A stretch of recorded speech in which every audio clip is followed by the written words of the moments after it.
Hello बच्चों, हम आप लोग के लिए केमिस्ट्री के प्रीवियस ईयर क्वेश्चन लाए हैं। तो आप भी क्वेश्चन देखिए और वीडियो को पॉज करिए और खुद से आंसर लगाइए, फिर आगे वीडियो देखिए कि क्या आपका आंसर सही है। अगर सही है तो बहुत अच्छी बात है, आगे बढ़ जाइए। अगर सही नहीं है तो कोई बात नहीं, देखिए और समझिए और फिर आगे बढ़िए, अगले क्वेश्चन की ओर बढ़ जाइए। ठीक है, तो चलिए अब हम क्वेश्चंस पे आते हैं। ठीक है, देखिए क्वेश्चंस है, अभी तक वैज्ञानिकों द्वारा पदार्थ की कितनी अवस्थाएं तय की गई हैं।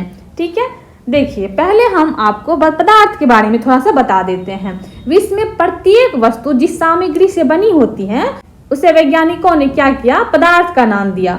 जैसे हम कुछ एग्जाम्पल बताते हैं आपको, पत्थर, बादल, तारे, पौधे एवं पशु, यहाँ तक कि पानी की एक बूंद या रेत का एक कण, ये सभी क्या है, पदार्थ है। वैज्ञानिकों द्वारा पदार्थ की 5 अवस्थाएं तय की गई है। कितनी अवस्थाएं तय की गई है, 5 अवस्थाएं तय की गई है। तो इसका आंसर क्या हो जाएगा, बी इसका करेक्ट आंसर हो जाएगा। तो अब देखिए 5 अवस्थाएं क्या सब है, वो है ठोस, द्रव, गैस, प्लाज्मा और क्या है, बॉस आइंस्टीन कंडेंसेट। ठीक है, तो ये अगला क्वेश्चन रहा। क्वेश्चन है, पदार्थ के संदर्भ में निम्न में से कौन सा कथन सही नहीं है। क्या कर, कौन सा कथन सही नहीं है।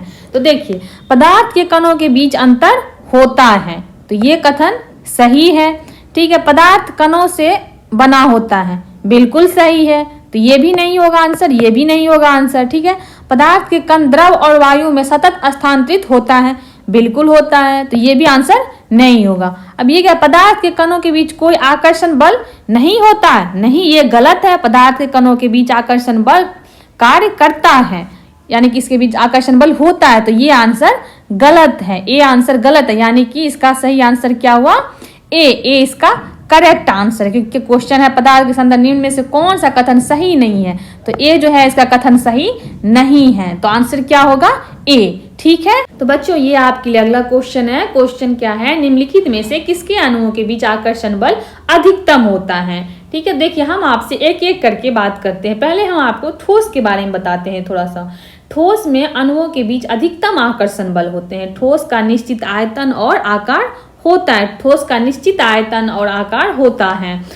ठोस पदार्थ में अंतराण्विक रिक्त स्थान न्यूनतम होते हैं और अंतराण्विक आकर्षण बल अधिकतम होता है। ठीक है, तो ये थोड़ी सी आपको ठोस के बारे में जानकारी थी। अब हम आपको गैस के बारे में बताते हैं। गैस में अंतराण्विक अवकाश अधिकतम होता है, अंतराण्विक आकर्षण बल न्यूनतम होता है।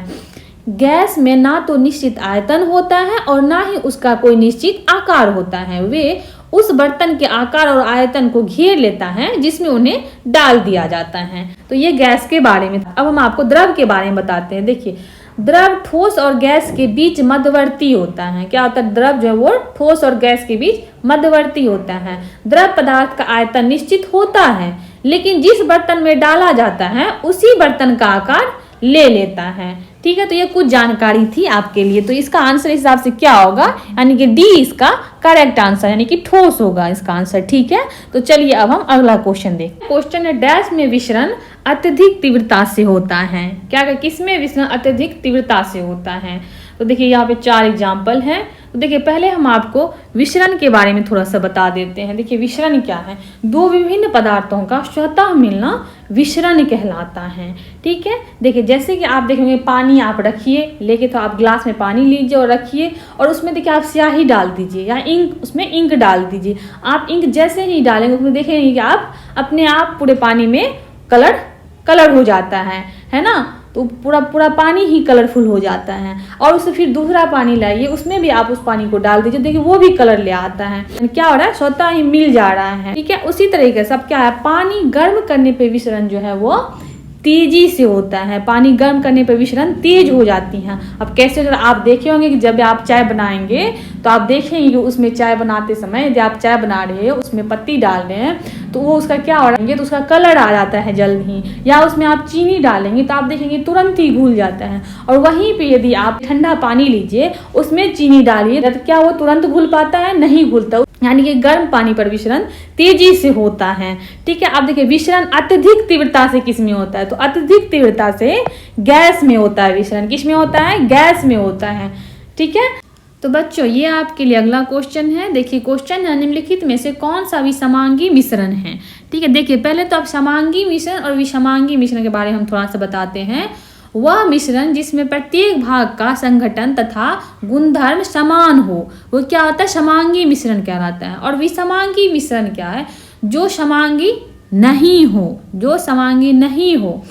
तो यानी कि इसमें समांगी क्या नहीं है, दूध समांगी मिश्रण नहीं है, यानी कि डी इसका सही आंसर। दूध समांगी मिश्रण क्यों नहीं है, दूध में कई घटक शामिल होते हैं जो समान रूप से मिश्रित नहीं होते हैं, जिससे यह एक विषम मिश्रण बन जाता है। इसका आंसर क्या हुआ, डी इसका आंसर हुआ। ठीक है, ये आपके लिए अगला क्वेश्चन है। क्वेश्चन है, हवा एक डैश है। तो 4 ऑप्शन है आपके सामने, शुद्ध मिश्रण, केवल मिश्रणों का मिश्रण, केवल तत्वों का मिश्रण, दोनों तत्वों और यौगिकों का मिश्रण। तो आपको क्या लग रहा है चारों में से।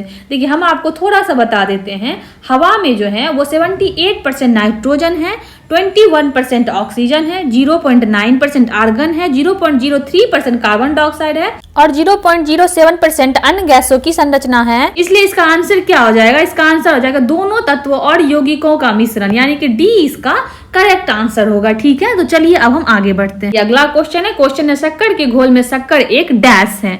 तो चलिए हम आपको पहले थोड़ा सा सॉल्यूट, सॉल्वेंट और सॉल्यूशन के बारे में बता दें, यानी कि विलायक, विलेय और विलयन के बारे में बता देते हैं। विलायक का इंग्लिश हो गया सॉल्वेंट और विलेय का इंग्लिश हो गया सॉल्यूट और विलेय का इंग्लिश हो गया सॉल्यूशन। ठीक है, विलायक अधिक मात्रा में, विलेय कम मात्रा में और विलयन समांगी मिश्रण है, दोनों का मिश्रण करने के बाद जो बनेगा। ठीक है, तो यानी कि देखिए मान लीजिए मुझे शरबत बनाना है और शरबत यदि बनाना है तो पानी हम अधिक मात्रा में लेंगे और शक्कर हम कम मात्रा में लेंगे। तो यहाँ पे पानी क्या हो गया, पानी हो गया सॉल्वेंट और शक्कर क्या हो गया, शक्कर हो गया सॉल्यूट और दोनों मिलने के बाद क्या बन जाएगा, सॉल्यूशन। तो यहाँ पे ऑप्शन देखिए क्या सब ऑप्शन है। विलायक, विलायक तो होगा नहीं शक्कर, ठीक है, यानी कि सॉल्वेंट तो होगा नहीं।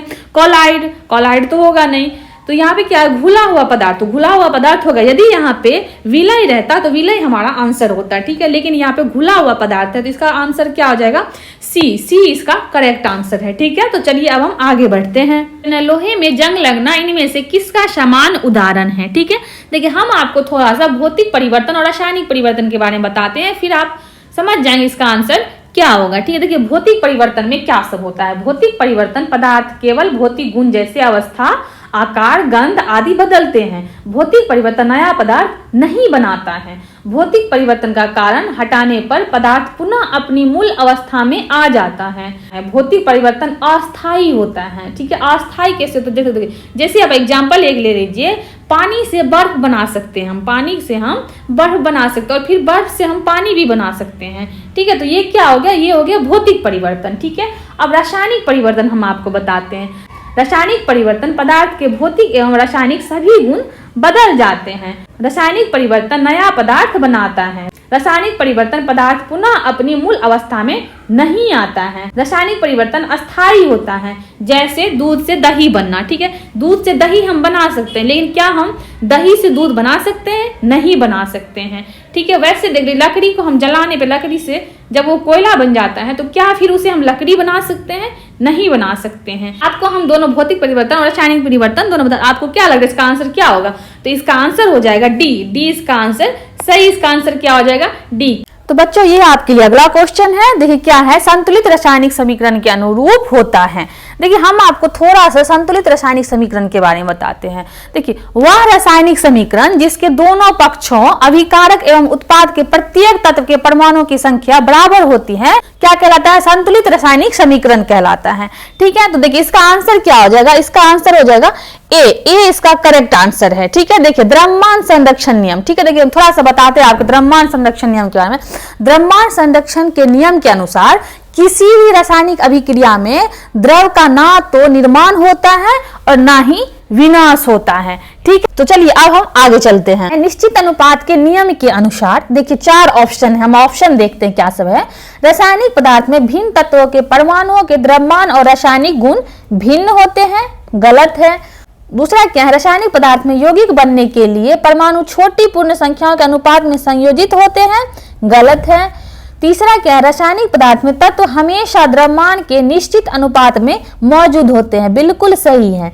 अब चौथा देखिए क्या, रासायनिक पदार्थ में परमाणु अविभाज्य कण होते हैं जिन्हें रासायनिक अभिक्रिया में निर्मित या नष्ट नहीं किया जा सकता है, ये भी गलत है। अब देखिए तीसरा सही कैसे है, हम आपको एक एग्जाम्पल देके बताते हैं। H2O में हाइड्रोजन और ऑक्सीजन के भारों का अनुपात 1:8 होता है। किसी भी स्रोत में प्राप्त जल में हाइड्रोजन और ऑक्सीजन के भारों का अनुपात सदैव 1:8 ही रहता है। ठीक है, तो आप इस बात को समझ गए। तो चलिए अब हम आगे बढ़ते हैं। द्रव्यमान के आधार पर अमोनिया में नाइट्रोजन और हाइड्रोजन का निश्चित स्थिर अनुपात ज्ञात कीजिए। देखिए अमोनिया यानी कि NH3, इसमें नाइट्रोजन और हाइड्रोजन का द्रव्यमान के आधार पर इसका निश्चित रेशियो क्या होता है, इसका निश्चित रेशियो होता है 14:3 होता है। कितना होता है, 14:3, यानी कि इसका आंसर क्या हो जाएगा, बी इसका करेक्ट आंसर है। ठीक है, चलिए अब हम आगे बढ़ते हैं। तो बच्चों ये आपके लिए अगला क्वेश्चन था, शब्द परमाणु को किसने खोजा।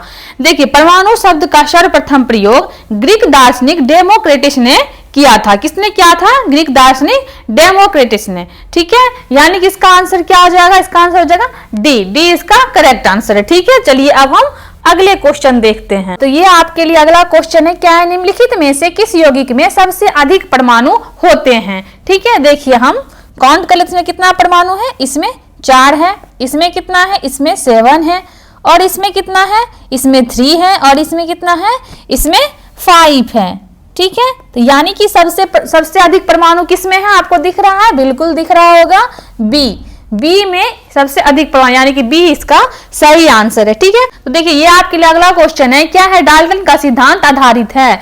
देखिए डाल्टन का सिद्धांत द्रव्यमान के संरक्षण के नियम और निश्चित अनुपात के नियम पर आधारित है। ठीक है, तो इसका आंसर क्या हो जाएगा, इसका आंसर यानी कि हो जाएगा ए इसका करेक्ट आंसर है। ठीक है, तो चलिए अब हम आगे बढ़ते हैं। क्वेश्चन है, डैश ने प्रस्तावित किया था कि प्रत्येक तत्व में एक विशेष परमाणु द्रव्यमान होता है। देखिए जॉन डाल्टन ने प्रस्तावित किया था कि प्रत्येक तत्व में एक विशेष परमाणु द्रव्यमान होता है। ठीक है, तो इसका आंसर क्या हो जाएगा, ए इसका करेक्ट आंसर है। ठीक है बच्चों, क्या है, CO2 में कार्बन की प्रतिशत मात्रा कितनी होती है। देखिए क्या कह रहा है, कार्बन का प्रतिशत मात्रा पूछ रहा है हमसे, तो हम क्या करेंगे, C/CO2 करेंगे। ठीक है, तो यानी कार्बन का एटॉमिक मास कितना होता है, आपको पता होगा कि कार्बन का एटॉमिक मास 12 होता है। ठीक है, 12 प्लस ऑक्सीजन का एटॉमिक मास कितना होता है, ऑक्सीजन का एटॉमिक मास 16 होता है। ठीक है, इंटू 2 कर दीजिए, और ये कितना हो जाएगा, 12/44 इंटू 100 करिए, तो इसे आप सॉल्व करेंगे तो ये आ जाएगा आपको 27.3%। ठीक है, तो चलिए तो इसका आंसर क्या आ जाएगा, डी इसका करेक्ट आंसर। ठीक है, तो समझ गए यहाँ तक आप लोग। तो चलिए आज के लिए इतना ही था। ठीक है, आपको कैसा लगा क्लास, आप जरूर बताइएगा मुझे कमेंट बॉक्स में। ठीक है, ऐसे ही हम आप लोग के लिए ढेर सारा प्रीवियस ईयर क्वेश्चन लाएंगे, और आप लोग भी मेरे साथ साथ क्वेश्चन लगाते जाइए। ठीक है, okay, bye bye, best of luck for your next exam guys.